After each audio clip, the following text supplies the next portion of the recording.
everybody, to the Chaotic Banter podcast. Today we have an episode that we've been holding off pretty much on every single episode. We've mentioned at the very end, but we're finally doing it. It's the moment you've been waiting for months and months, and some more months, where we talk about anime. Honestly, only like 2 people have been waiting for this one, but and those 2 people are us. So honestly, so yes, we've intensifies. We've intensifies, but yeah, we've been talking about a lot of nerdy stuff, but now we're going even deeper into that void. Yep, that's right. So, anime actually has kind of a special place in our friendship because 100% actually anime that made us become friends. So back in high school, I think it was our junior year. It was senior year. It was like second semester. I transferred into your English class. Well, anyways, there was this weird kid that sat in the corner, and I oh my god. No, but Kevin, he was this. It's funny because we were both kind of alike in high school. We were both like, I don't mean to do my own horn here, you know what I'm saying, but we were both looking young men, and just like the other high school boy, we had nothing but girls on our mind. So, I used to flirt with all the girls in that class, like real talk here, like real story. Evan, whenever he got transferred, I'm like, uh-oh, I got some competition. Who is this bastard? It's also because like backstory in that, also because it was backstory that where we were actually kind of trying to go for the same girl, but we didn't know each other. Oh my gosh! And as soon as I saw Kevin, it's funny because as soon as I saw Kevin talking to her, I was like, I lost. And it's funny. And then when I saw it, I was like, oh, I fucking won. No, just kidding. Oh, okay. Just kidding, no. But anyways, getting back on subject, he used to sit in front of me. And honestly, I mean, I had some people I talked to in that class, but not really, And then Kevin one day, he brought up anime or something. Yeah, because we both knew the same girls in that class, but we didn't know each other. Yeah, we both knew the same girl. So like, we kind of became friends through some other mutuals. But yeah, I was like, wait, this guy likes anime? I was like, okay, so maybe he's a man of culture. I've been a big Naruto fan most of my life, as has Kevin, right? Mm-hmm. And the thing with me is, however, I used to watch the old Naruto when they came out on Toonami. On Toonami, yeah, like the English dub. And once that ended, we kind of went on this big hiatus because they hadn't put out the English dub of Shippuden yet. So what I did is I started collecting the manga, and I actually had the manga like volumes 28 through 46. So I had been keeping up with the story for a long time, but just one day I just kind of like, just kind of stopped going to the store to buy them. I just really didn't have time. Back then, I didn't have like the transportation to kind of get to where I wanted to go. So I mean, I just kind of stopped buying them. So I kind of like fell off right before Naruto takes on Pain. So you can imagine like, damn, like I missed a lot. And yeah, he stopped right before like some of the like blah blah blah. Best. You can see he stopped right with like some of the best action that was about to happen in the show. Exactly, and so then. And I didn't really watch the Japanese online. Like I didn't watch the Japanese, the English subs or nothing like that. So I mean, I just read the manga. So, anyways, about a few years later, like I said, I got introduced to Kevin, and I was like, wait, this is like one of the first things we started talking about was Naruto, and I was like, dude, I haven't watched it in so long. I don't even know what's going on. Like it's so like and he was like, dude, there's something I have to show you.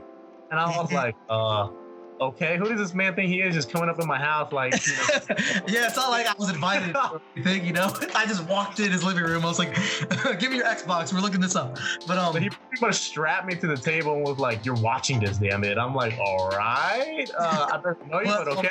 I showed up. If you guys know, if there's any Naruto fans here, you guys know when, okay, of course, like a lot of people think that it should have ended after the Pain arc, but what I showed him was right when Madara got introduced and the fight with him and the Shinobi Alliance. Oh my god. You know what I'm talking about? That fight scene is just insane. And like a great introduction to the villain that's gonna be like, you know, for the whole like fourth grade ninja war. So, like I said, I stopped watching it right before he fought Pain. So, you know, I missed out on a lot of like new powerful jutsu. And the moment that I saw some dude summon a meteor and then summon another meteor, I was like, bruh, what the hell did I miss? What the hell's going on right now? I don't know, like the power scaling from where you left off to like here is so drastic. It's like the equivalent of like leaving off at Super Saiyan and then coming back and they're like at Super Saiyan God. You're like, what is going on here? All right, like what the fuck? Why is there blue? Like, I know, but man, like Kevin said, that scene reignited my passion for Naruto and just anime in general. And I was like, oh my gosh, because like growing up for me personally, and we can both share our background here real quick. For me personally, I grew up watching anime since I was little. Like I would watch all the old shows like Inuyasha, Big O. There were Full Metal Alchemist. There were so many shows I would watch on late Toonami, like late night Adult Swim, and I just grew up watching it. You know, especially Dragon Ball Z. I mean, I've always been a big fan of it, but there were other anime that I watched too, and obviously anime movies like Spirited Away, like I watching all of that. But like I said, you know, after I stopped buying the Naruto mangas, I just kind of fell off. You know, I just kind of started finding interest in other things. And when Kevin showed me that beautiful Madara scene taking on the Shinobi Alliance, it's just like it reignited my passion for anime, and I just went back and just started binge watching it all, man. Like. And that wasn't the only good anime that he introduced me to. Why don't you talk about some of the other ones that you got into, bro? Over the past. I've been watching anime, like I'm a seasonal anime watcher, so every season, it's like about every 3 months or so. There's a new like anime is like brought out like, right away. Fuck off. From Japan. But yeah, but I mean, the main reason, like it's pretty obvious why I became an anime fan, because from like kindergarten to second grade, I lived in Japan. So that's just literally like, there's no like explanation for why I like anime, because it's all over the TV and everything. But yeah, like a lot of the ones I used to watch was like One Piece, Zatch Bell, original Yu-Gi-Oh, Bobo. Damn. But yeah, Naruto was like the one that stuck, the one that I actually watched for the longest time.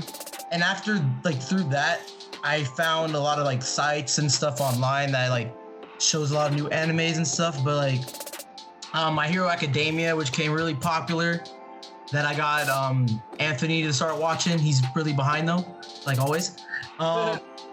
Another one that like became pretty mainstream a few years ago, that was actually pretty popular in the West, was Attack on Titan.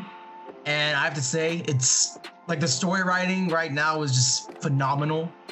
I'm gonna let this, like, if you guys like Game of Thrones and you like the aspect of like a very like big world and like a main character can die like at any moment sort of aspect, that's like one of the closest animes that I could recommend. I definitely say that like Attack on Titan, because I watched Game of Thrones, and you know, when you really do feel like the intensity and the stake, like you're like there's always something at stake, like anyone could die when you watch Attack on Titan, and you don't get that vibe from a lot of shows, let alone anime. So like Kevin said, the writing's really brilliant for that show. And a really cool fact about the anime for Attack on Titan is that it's actually different from the manga, right? No, it's actually, the only thing that's kind of different is that there's like 1 or 2 episodes where they got a chapter from a long time ago that they put it earlier, but a lot of like manga readers were saying that by adding this information, like this new information, a lot earlier to like anime onlys, it actually made the story make a little bit more sense. Right. It's kind of because cool. Also what the writer does, they kind of elaborate a little bit more in the anime, but it's one of those shows also where the more you learn, every question that's answered, there's 20 more questions. It's one of those. Honestly. Like, it's a very like mystery action based anime. Like the first season is more like action and like, you know, this is the main character, this is what happened, this is his motive. Then towards the end of the first season, you learn a lot more about the world and like other characters. Second season is more political, like it's about the whole like political structure of the actual like world itself and how the people in the walls reside and how they live. And then the third season is basing off all the information you learn from like all the politics and economical like troubles or questions that have been answered, and just building upon that and actually like going through with like their plans of trying to actually like stop the bad guys and whatnot. So yeah, it's a really good show. Like it's great. In other words, watch that. Yeah, watch it, like right away.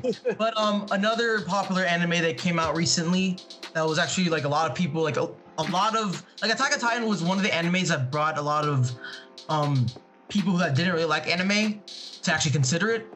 And another one that came out was One Punch Man, where I met a lot of people in my college who never really dove into anime, never really liked it. But when they watched One Punch Man, they actually got really interested in it, because also like Netflix is putting a bunch of anime, which I like absolutely love. Mm-hmm. But yeah, One is a good writer, amazing writer. And he has another show called Mob Psycho 100, which I also recommend if you guys are a fan of One Punch Man. But yeah, you know, that's a lot of talking. Yeah, so as you can see here, we can see who's the expert, the seasoned veteran, and the rookie. When it comes to me, I mean, I've seen a lot of like I said, growing up, I watched a lot of anime that weren't relatively, how do I say this, like popular or kind of like obscure. Mm-hmm. And over the years, I've seen a lot of anime movies. Obviously, all the classics like Ghost in the Shell, Akira. It's kind of interesting because Kevin, he hasn't really seen a lot of anime movies, like a lot of the classic ones like that. But when it comes to anime, I mean, for me, the shows, I've only seen like the mainstream ones. You know what I mean? Yeah, I've seen a lot of like the really good classics, like, you know, Death Note. Have you seen Code Geass? No, I haven't seen that. But see, Kevin, I want to watch that. And then the Cowboy Bebop, I've seen a few of it, but I haven't seen the whole thing.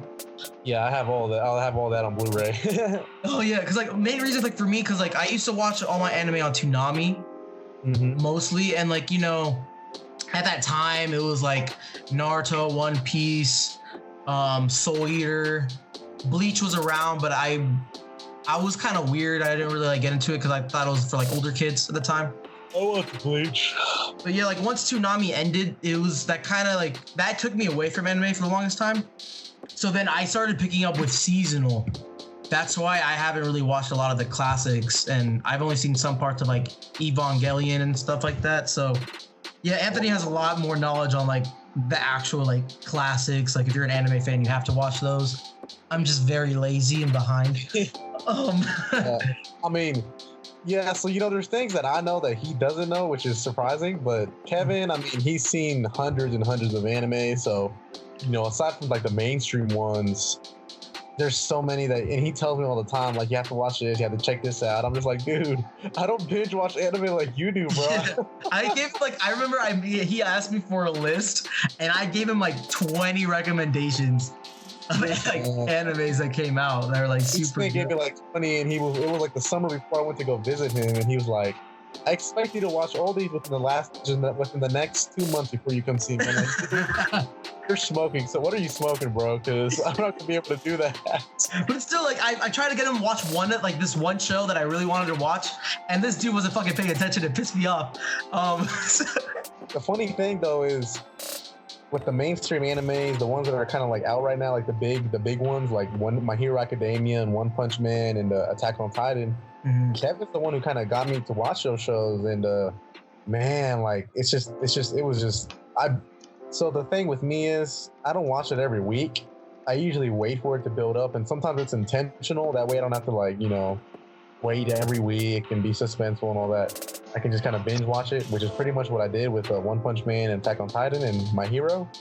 And man, I gotta tell you, like, So right now, at the moment, I'm a season behind on like each of those. I haven't watched any of the new episodes for the newest season. Yep. I know like there's a lot that's been happening, especially on Attack on Titan.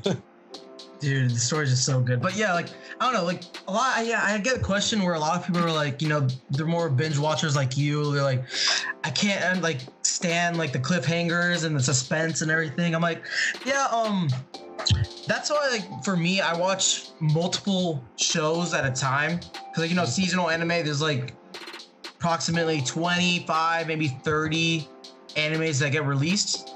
And I will pick probably like 4 or 5 I'll follow. And since they all come out on like different days, it's pretty easy like to catch up and like watch all of them. So like every day I have like a new episode I can watch. Yes, the cliffhangers, they come out and it's like, shit, like it kind of like pisses you off because it's like you want to know what's gonna happen next. But I kind of like that feeling of like, you know, I have to wait next week for this really cool like episode, like this next chapter that's gonna happen. Like it just kind of like, I don't know, it brings up your energy and it makes you like the show even more than if you just binge it, because it's like, oh, the episode's over. Oh, I can just watch it right away. But this one, it's like you're actually invested and you want to see what happens next, but since you get like a big cliffhanger, it makes you more excited for like the next episode. I don't know. Right. And I mean, it's kind of special because like, you know, with Game of Thrones. Yeah, exactly. I just started watching Game of Thrones. Now that the show's over, you know, I really got into it because I really like the lore and everything. You know, George R.R. Martin, he's a brilliant writer. And I know that I heard that, like, I've had everyone tell me that the show really captures the magic of the books, which I really need to read those too. But I just started watching it, so I'm going to, you know, watch it. I'm going to be able to watch it in its entirety. And now that I think about it, I'm kind of the same way when it comes to like comic books and graphic novels. Usually I wait till the entire, like if an arc is like 6 issues, I usually wait until the arc is completed, and I just usually like, you know, read it all in entirety or purchase everything off, like a graphic novel, for example, you know. So I mean, I'm kind of the same way when it comes to comic books, I guess. But yeah, it's just something special about watching it week in and week out, because you know you're literally experiencing it in real time, like with everyone else, and it's a special. It's honestly special, especially as an anime fan. But Kevin, let me ask you a question. For some of our viewers who don't typically know anime or aren't really familiar with it, what's one anime that you would recommend that isn't like too long or doesn't have so much filler, or that you think can really get them into anime right away? Well, there's some good ones. Like, okay, a lot of people, when they think of anime, they think of like the mainstream, like shonen animes. It's like, you know, just action and like Naruto or Dragon Ball Z. Like, it's mainly just action fighting. But anime has so many different categories where it's kind of hard to just pinpoint like what anime is. Like, there's ones I'm gonna recommend now is like there's like mystery psychological, which are like, you know, for like older audiences. There's one like that just came out. It's called The Promised Neverland, where I can't really go deep into it. I'm pretty sure you'll see the trailer, it'll spoil the first episode, but it's such a good first episode that it really hooks you in. It's like it starts off with like these kids in like at like an orphanage, and they all have numbers tattooed on their necks. And you know, they're all like being raised by this woman they call mother. And it's a straight up mystery psychological anime. Like, it's the first season came out, it's just 12 episodes, and it's pretty solid. Like, I don't want to spoil the first episode because right when you find out the very end what that orphanage actually is, you're just like, I have to continue watching this show. Like, it's a lot of mind games. Like, the characters are really smart. So they actually, like, these characters, they plan like 5-10 steps ahead, and they're just trying to outsmart each other, sort of show. That sounds pretty so like, cool. If you like mind games, that's a really good show to watch, is The Promised Neverland. What if you have somebody, okay, so yeah, nice, that's nice. Real quick, sorry. Yeah. What if you have somebody who likes action, like who likes the shonen tropes? Like, what would you recommend? Oh, well, One Punch Man, 100%. But that's like the easiest one. Only 12 episodes the first season, right? Yeah. It's only 12 episodes. My Hero Academia is a very action-esque, it's superhero style show. There's 3 seasons, but it's like, if you like the superhero genre and how, like, you know, superheroes, because like My Hero Academia is more like 90% of the human population, well, I can't even say they're humans, but like 90% of the population on Earth has superpowers, and it's pretty much explaining how superheroes function in actual society as an actual job. Like, you need a license to actually use your powers in your everyday life. So it's a really interesting premise, because like you said, it kind of makes you think like, okay, like what if the world was aware of superheroes, and like what if 90% of it, like you said, had powers? Like, how would that work? Like, how would they integrate that into society? And it's a really, really cool premise. And I gotta say, like, with a premise that interesting, they have so much potential. And I think they've honestly done a really tremendously good job of like utilizing that, you know, like, and telling different like stories and showing different characters, and just, it's really, really cool. Yeah, and season 4 comes out later this year, so you got. I gotta But also, like, with that show, they do a really well job. Like, the writer does a really good job with including how social media and like the news would cover certain things that superheroes do. Like, it's really grounded in a form of reality where a certain event that happens on the news here, and like how they, like, journalism will kind of twist the story just to like benefit like their own ideals and stuff like that. So it's a really interesting concept of how they actually like portray heroes and supervillains and everything in between. Something really cool too, because if you're a fan of comic books, you know, a lot of times in comic books, the way that superheroes are written, like Batman or Superman or Wonder Woman, you know, they're kind of supposed to be like an ideal example of what a person can be in the role. You know, like, they're supposed to be a standard for people to follow. And, you know, with that comes, like, obviously, sometimes you don't really like go talk about it in the comics, but there's a lot of responsibility that comes with that, you know. And in the show, you know, they address that, like, okay, if you're gonna be a superhero when you grow up, you have to like undergo this training. You have to know how to talk to the media. You have to, you know, have like what's your costume going to be? You know, yeah, and they really cool. Also, oh, sorry. I was just gonna say, like, it's really cool the way they like depict that in the show, you know. Yeah. But also, a really good thing is they also address the problem that some superhero like movies and like comics don't really address is when a character has a very destructive power, they explain how, like, this person's like powers in the show is called quirks. So there are certain people that have certain powers that are actually very dangerous if they're not controlled in the right way or used in the right way. So they do a good job of explaining, like, oh, you can't use like your explosion power in this building because you'll collapse it and kill all the hostages and everything. So they really like put like a realistic spin on like powers and like in society and everything. So that's what I wanted to.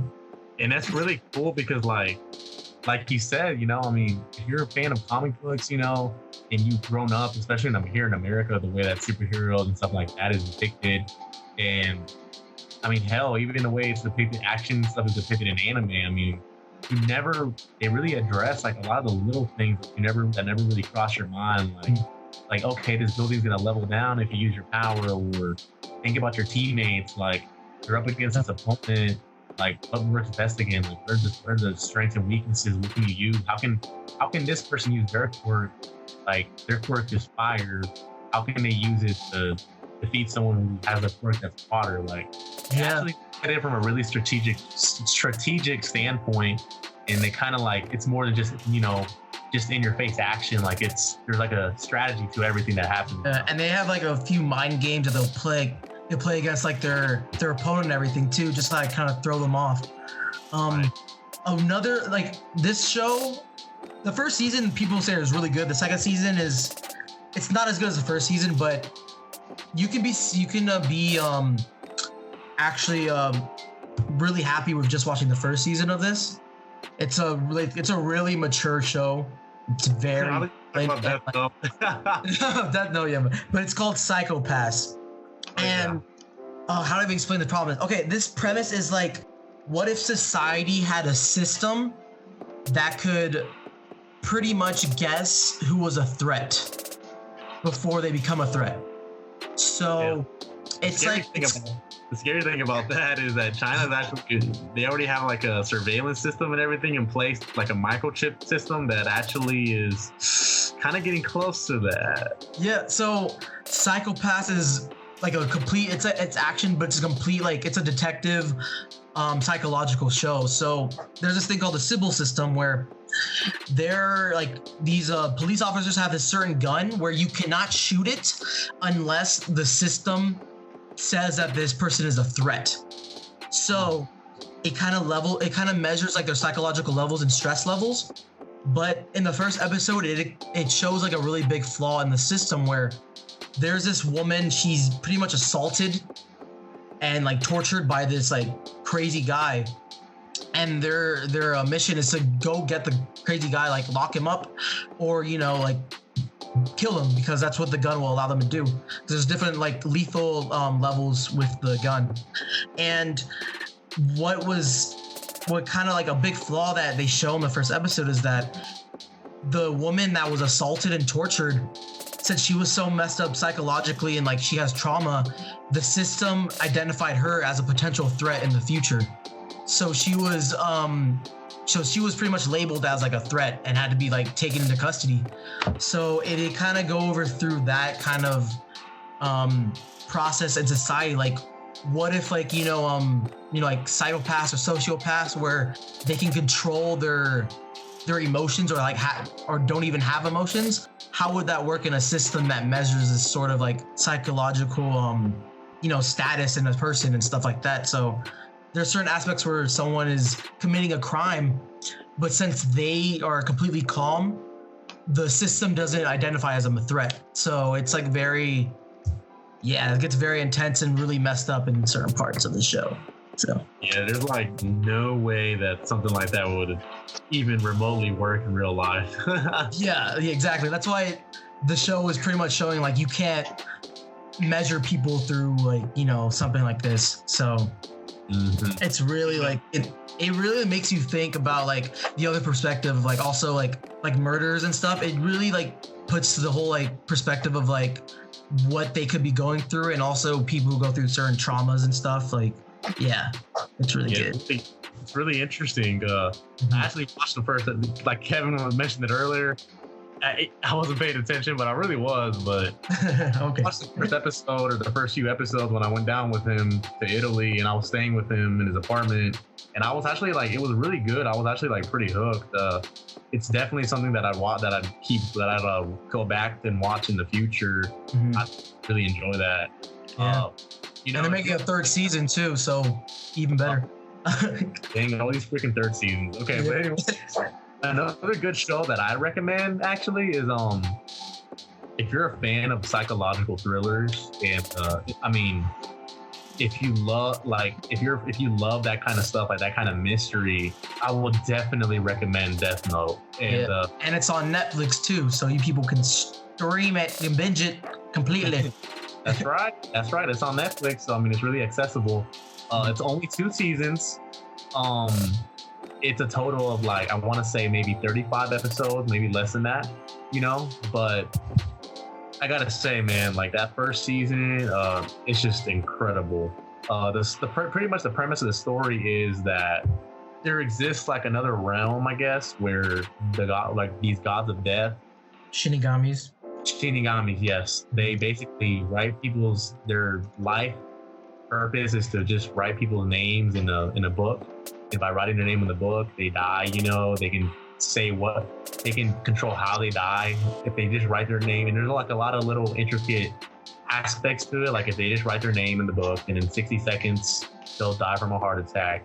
But if they want to specifically put how they die, like, oh, they walked out, they got hit by a car, or whatever, you can do that. But anyways, that's their like purpose or whatever.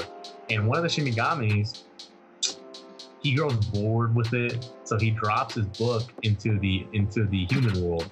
And a very, very intelligent student by the name of Light Yagami he comes across it, he picks it up, and not thinking much of it, you know, he takes it home, and it's basically what unfolds is that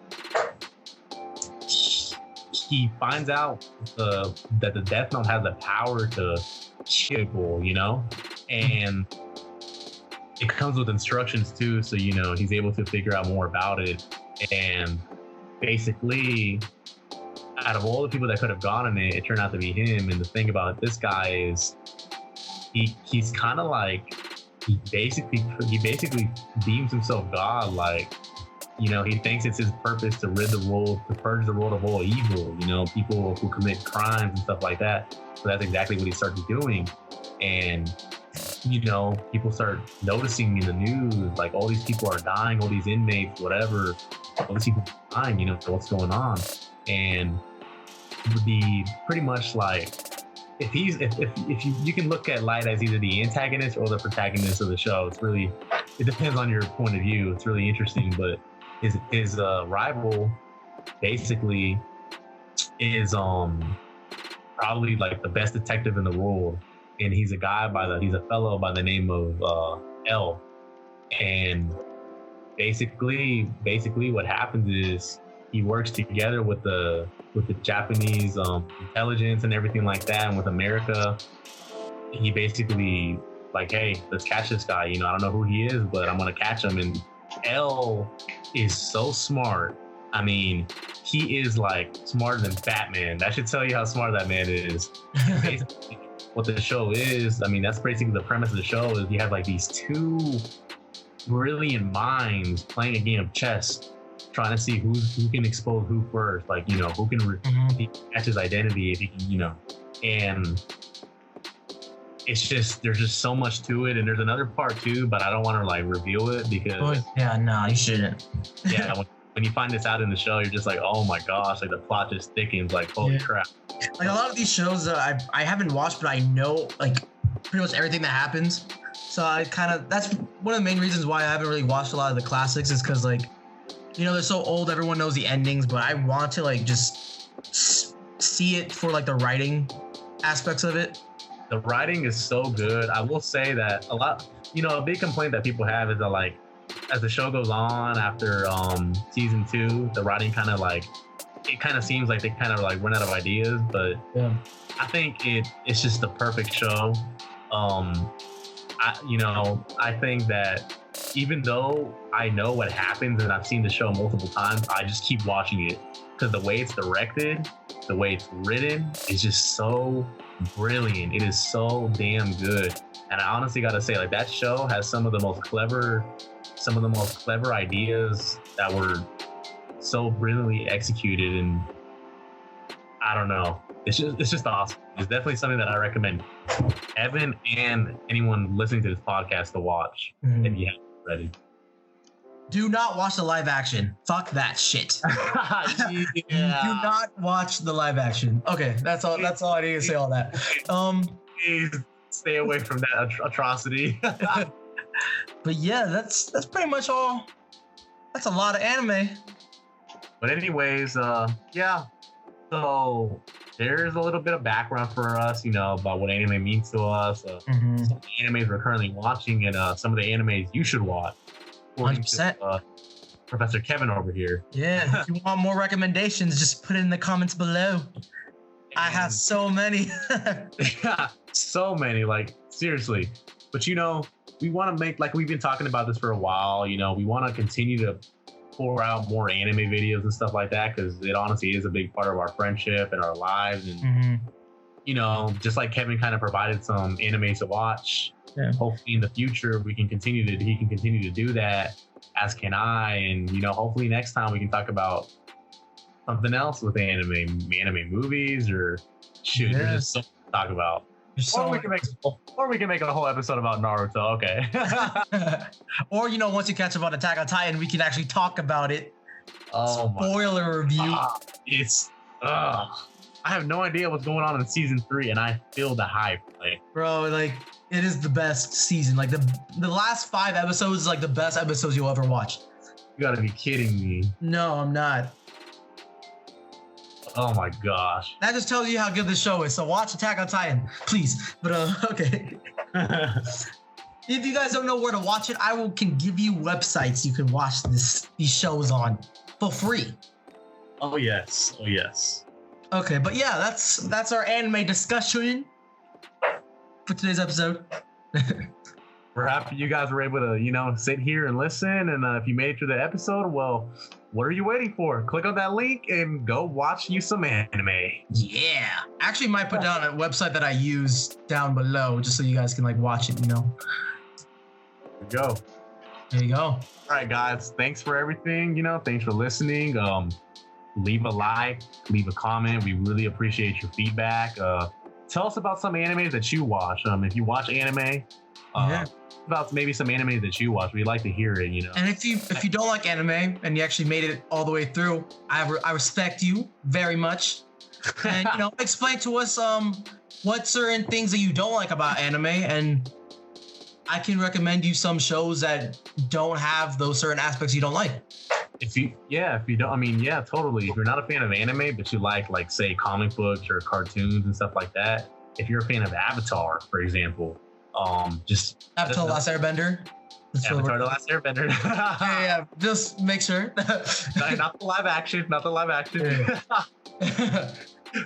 But actually, that's a future video that we'll make, is how Hollywood ruins anime. But anyways, oh yeah, that's true. If you're a fan of those kinds of cartoons and stuff like that, let us know. And hey, I believe me, there's so much anime out there that there's probably something that will, fit your interest, or that's just exactly. Like that. So let us know what you guys think. Like, comment, subscribe, share this video with a buddy, and we just appreciate you, and we'll see you next time. See you guys.